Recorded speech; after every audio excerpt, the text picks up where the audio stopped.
J'ai connu ma grand-mère qui est née sous l'esclavage puisqu'elle est née en 1841. Et c'est seulement à l'établissement de l'état civil qu'on lui a donné le nom d'Helena Priant. Or, ma grand-mère avait un demi-frère qui avait le surnom de Caïs. Et ce Caïs était réputé pour sa fierté. Lorsqu'il avait fait quelque chose, on lui donnait des coups de fouet, il acceptait, mais si jamais il n'avait pas reconnu que c'était lui, il refusait, il ne demandait pas pardon. Si bien que le maître disait « baille encore, baille à daigne », et ce qui signifie « donne-lui encore ». Bon. Et tout le temps qu'on lui donnait des coups, il ne demandait pas pardon. Au contraire, il a dit au maître « mangez la chair, maître, zoa kagriti ». Maître, mange la chair, mais les os resteront. Donc il avait cette réputation de fierté. Ma grand-mère était en réalité la fille du maître. Parce que vous savez comment ça se passait en ce temps-là, surtout quand le maître n'était pas marié, même quand il était marié d'ailleurs.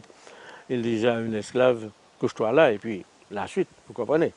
Si bien qu'il y a eu pas mal de jeunes qui étaient en réalité des enfants du maître. Mais ils ne les traitaient pas de la même manière. Parce que ma grand-mère, qui était, d'après lui, peut-être plus jolie, qui lui ressemblait, je n'en sais rien, était traitée assez avantageusement. Et à cause de cela, elle était respectée de tous les autres. Si bien qu'elle s'est vantée d'être mariée vierge, ce qui était relativement rare en ce temps. Pour venir à son demi-frère, à ce fameux Caïs, tellement énergique, il a joué un tour au maître.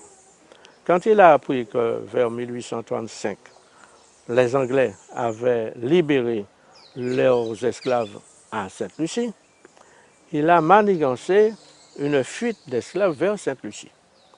Et un beau jour, lorsque le contremaître a sonné les cloches pour que les gens viennent au travail, personne n'est venu. Le contremaître va dire ça au maître. Le maître dit « Ah, ça c'est encore un coup de Caïs ». Armez le diamant. Le diamant, c'était une petite goélette qui était dans la baie, qui appartenait donc au maître, et qui pouvait recevoir facilement des fusils. Et des gens libres qui allaient poursuivre les esclaves. Il ne faut pas oublier que les marrons étaient poursuivis par les gens libres eux-mêmes. Et on arme donc le diamant. Et les canots étaient déjà arrivés à Sainte-Lucie quand ils ont pris la Grande Mer. Parce qu'il avait pris la précaution de prendre tous les canaux de la côte, depuis le Dizac jusqu'en haut. Si bien que les gens étaient forcés de s'embarquer seulement sur la goélette. Le temps d'armer la goélette, donc. Le temps est passé, ils sont arrivés à Sainte-Lucie. Mais ce qu'il y a de cocasse, c'est que au moment de la vraie libération par la France en 1848, quelques années, comme le diamant, ça n'a pas eu l'éclat qu'il y a eu en d'autres endroits. Et évidemment, les esclaves se sont trouvés libres, mais leur statut n'a pas tellement changé.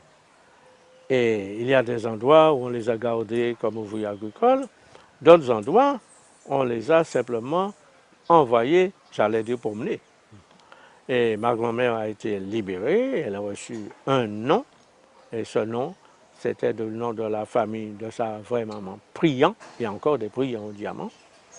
Et elle a reçu le nom d'Helena Priant. Et à partir de ce moment-là, devenue libre, elle a pu s'instruire un petit peu et puis travailler pour son compte, puisqu'elle avait déjà appris à faire de la couture et le ménage, évidemment. Ce que je retiens de ma grand-mère, c'est surtout sa dignité. C'est une personne, je ne sais pas si c'est parce qu'elle a été esclave et qu'elle avait accédé à la liberté, mais c'est une femme qui était très digne et une certaine fierté. Un jour vient arriver, non, t'es assez. Un jour vient arriver, Black man décidé.